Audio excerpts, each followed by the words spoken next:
प्यारे बच्चों, अब हमारा इस वीडियो लेक्चर का पॉइंट नंबर 2 जो है वो लिखा हुआ है एपी का प्रथम पद और सार्वंतर हमें ज्ञात करना है। प्रथम पद यानी ए, सार्वंतर यानी कॉमन डिफरेंस यानी डी का मान हमें ज्ञात करना है।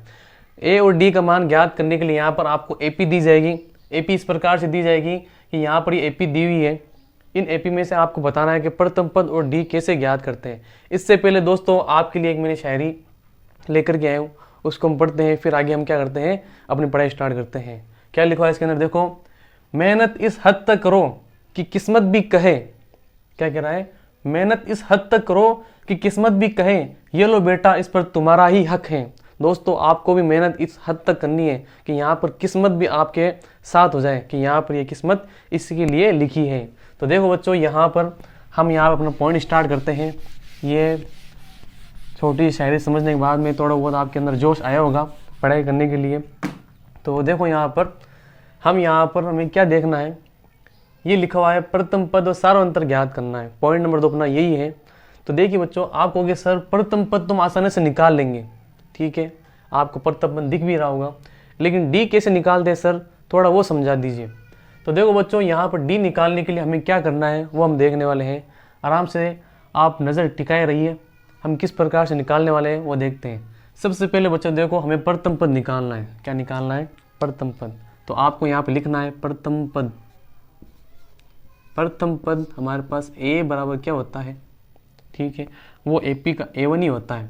एपी का A1 ही प्रथम पद कहलाता है। तुम्हारे पास 3, एक आंसर तो आ गया। सेकंड है, हमें यहाँ पर सार्व अंतर निकालना है। सार्व अंतर। तो सार्व अंतर का थोड़ा सा कॉन्सेप्ट मैं आपको समझा देता हूँ कि सार्व अंतर निकालते कैसे हैं।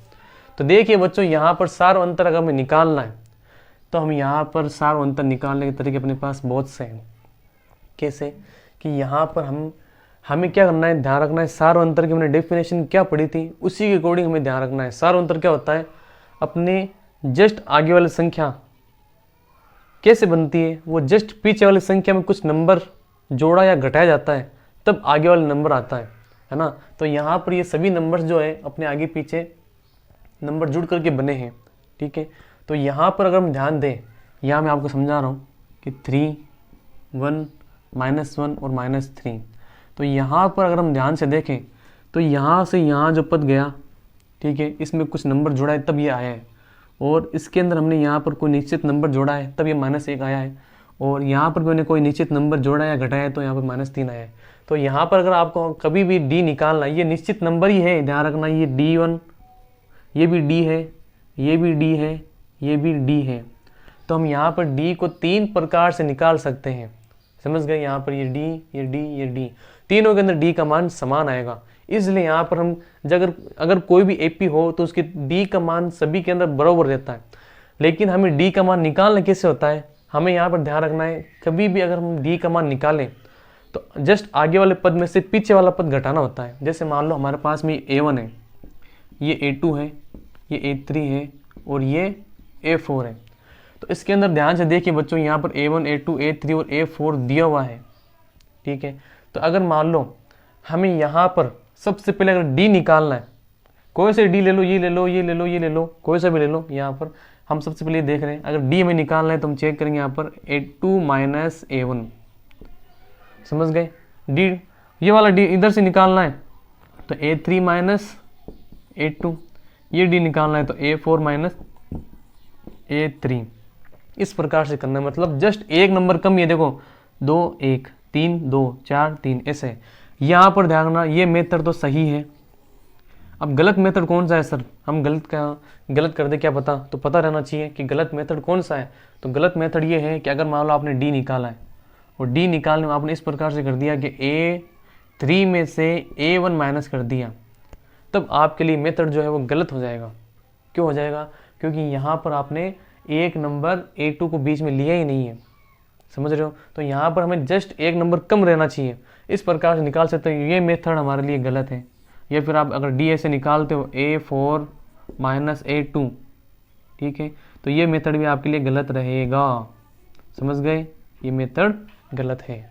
तो समझ लिया हमने यहाँ पर डी की वैल्यू कैसे फाइंड आउट करते हैं। तो सार्वंतर डी बराबर अगर आपको फाइंड आउट करना है तो इसके अंदर आप देख लो, इसके अंदर आपको बताना है ये हमारे पास में A1 है, ये हमारे पास में A2 है, ये हमारे पास में A3 है और ये हमारे पास में A4 है।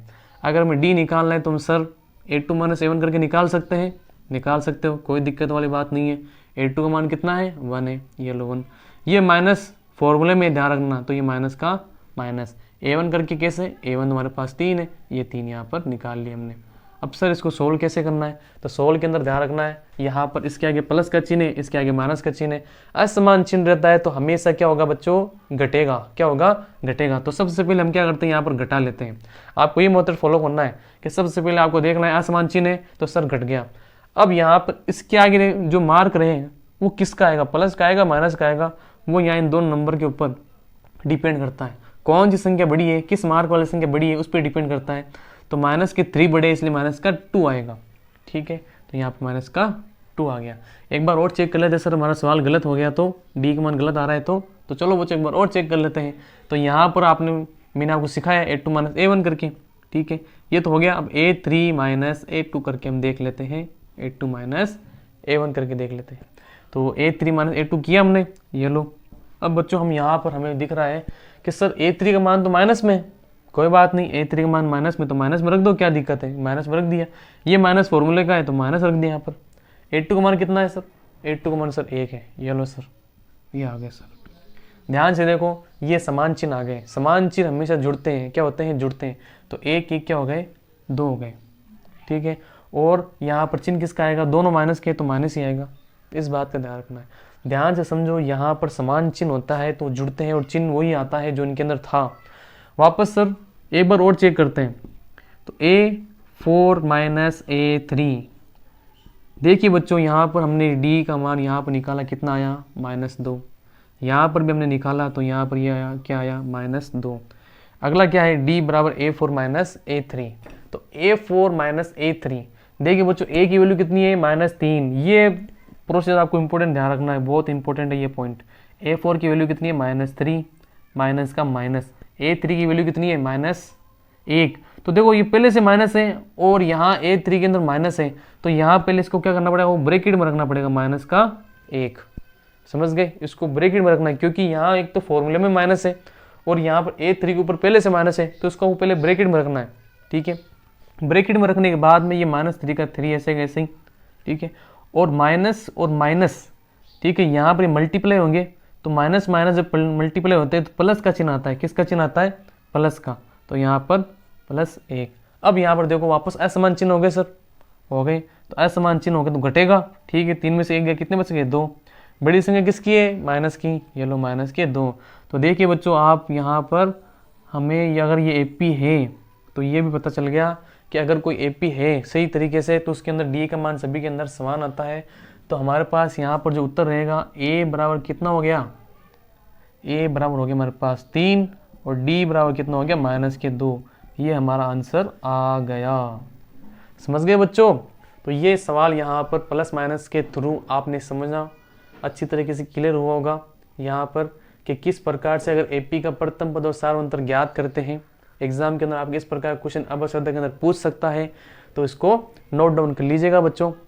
ठीक है, आगे चलते हैं पॉइंट नंबर 3, 1/3, 5/3, 9/3, 13/3। इसको सोल्व करते हैं। यहाँ तक आपको समझ में आ चुका होगा। अगर कुछ भी अगर कमी आपको लगी है कि समझ में नहीं आया है तो वीडियो जरूर पॉज कीजिएगा, वापस पीछे करके आपको देखना है, समझ में जरूर आएगा। वीडियो अगर आपको बच्चों अच्छी लग रही है तो लाइक, कमेंट और शेयर जरूर कीजिएगा। ठीक है बच्चों, अगला पॉइंट हम देखते हैं, पॉइंट नंबर ये हमारा पॉइंट क्लियर हो चुका है। अब इस पॉइंट को हम देखने वाले हैं। तो यहाँ पर इसके अंदर हम A और D का मान निकालने वाले हैं। तो देखिए बच्चों इसके अंदर ये हम लेते हैं 1/3, 5/3, 9/3, 13/3।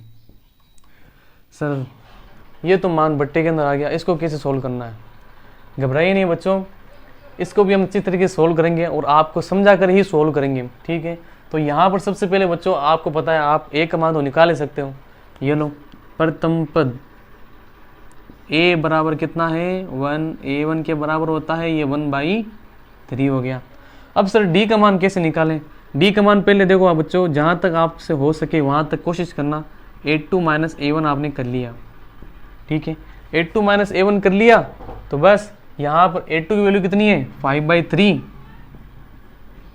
माइनस A1 की वैल्यू कितनी है 1/3, तो 5/3 माइनस 1/3।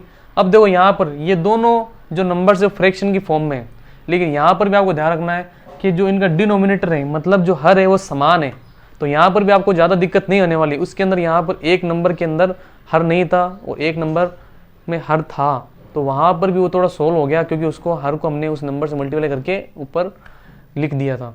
यहाँ पर भी अगर मान लो आपको ध्यान रखना है, अगर हर समान रहे, क्या रहे, जब यहाँ पर हर समान रहता है तो ऊपर वाले नंबर्स को ऐसे कैसे लिख देते हैं।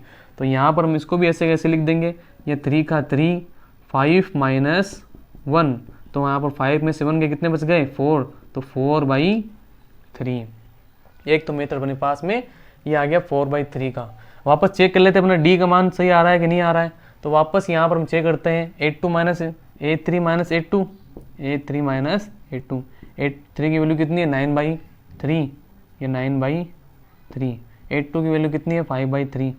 यहाँ पर ध्यान रखना इसका भाग इसमें देना नहीं है अभी, क्योंकि हमारे लिए ये सही इक्वेशन बनी हुई है।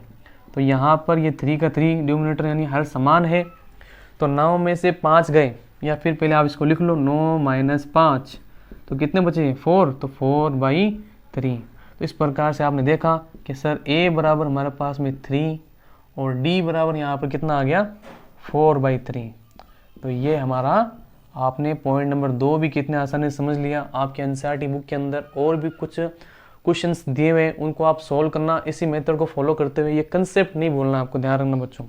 ये जो बात मैंने आपको बताई है, ये अगर आपने सही तरीके से समझी है तो आप यहाँ पर कोई भी सवाल गलत नहीं करोगे। माइनस प्लस का ध्यान रखना, कैलकुलेशन सही करोगे तो आप सीख जाओगे। वीडियो अगर आपको अच्छी लगी है तो लाइक शेयर और सब्सक्राइब जरूर कीजिएगा।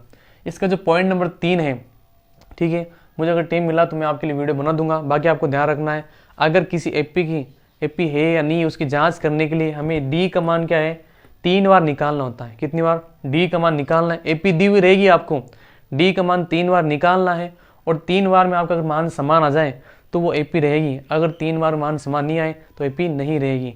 इसलिए दोस्तों इन सवालों के आधार पर आपको और क्वेश्चंस की प्रैक्टिस करनी है। ज़्यादा से ज़्यादा प्रैक्टिस करोगे आपके माइंड के जो पत्ते हैं वो खुलेंगे। शुक्रिया दोस्तों, इसी वीडियो में इतना ही, मिलते हैं नेक्स्ट वीडियो में।